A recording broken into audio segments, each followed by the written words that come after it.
Beneath the forest floor, where sunlight never reaches and silence reigns eternal, the real work of life begins.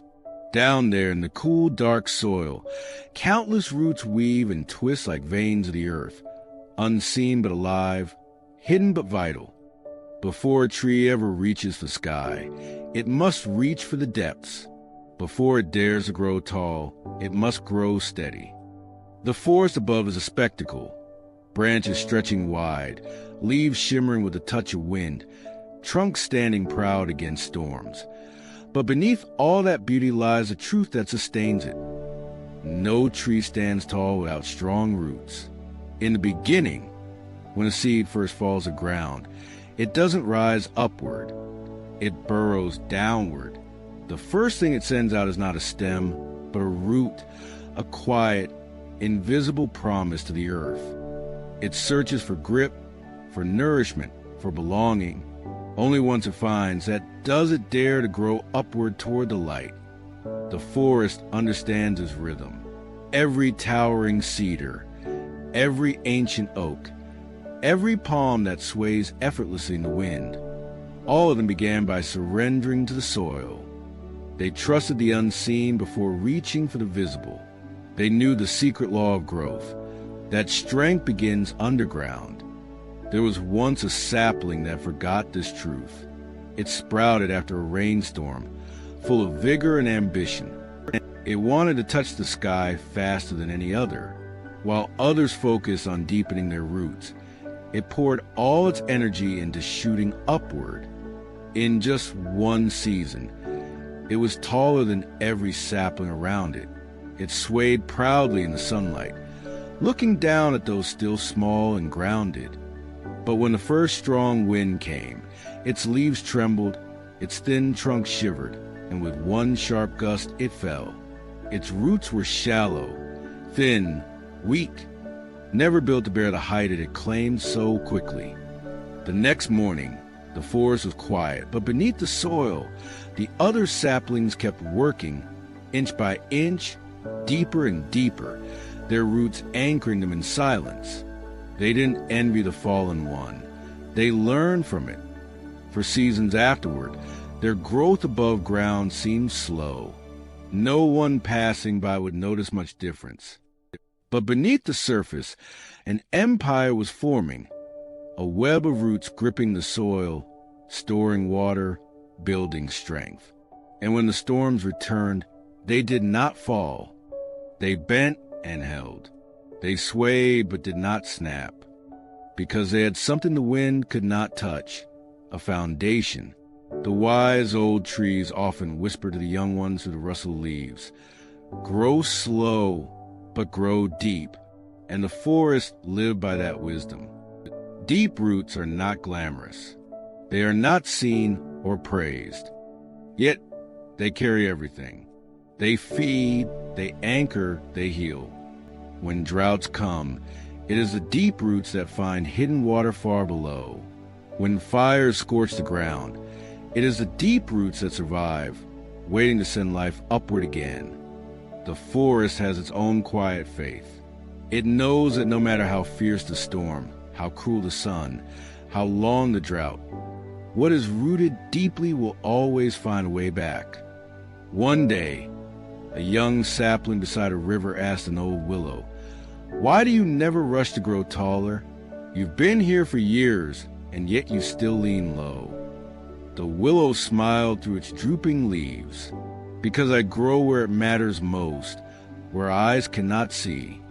My roots drink from the river beneath. My strength does not come from my height, but from my hold."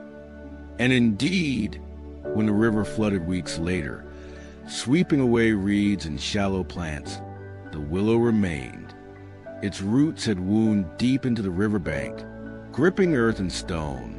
When the waters calmed, it still stood, its branches dripping, its reflection steady. The forest teaches us over and over. Height without depth is fragile. To rise high, you must first go low. To stand tall, you must first dig deep. The great redwoods that touch the clouds know this well. Their roots do not run deep vertically, but they spread wide, intertwining with the roots of neighboring trees.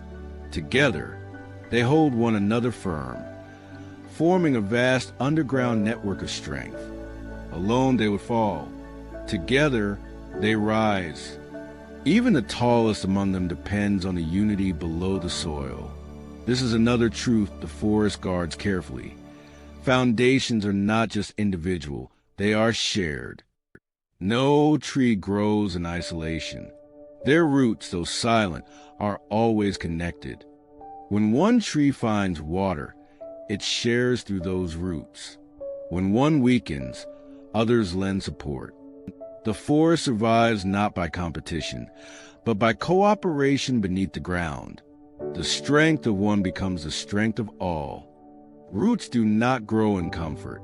They grow when the soil is dense, when they must push through rock and clay, when they must navigate darkness without a guide. It is in struggle that they discover their power. And so it is in the forest. Every scar in the bark above is balanced by resilience below. There are trees that grow in impossible places, on cliffs, in deserts, even among cracks of stone, and yet they endure. How? Because their roots search tirelessly for even the smallest thread of soil, wrapping around rock, gripping the ungrippable, refusing to let go.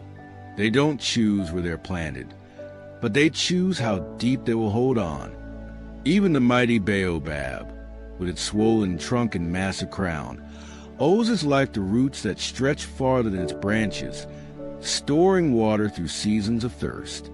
The visible part inspires awe, but the invisible part ensures survival. The forest never forgets this balance between seen and unseen. When lightning strikes, it may burn branches and split trunks, but rarely does it destroy the roots. And from those roots, new shoots often rise. Even when it seems all is lost, the unseen foundation gives life again.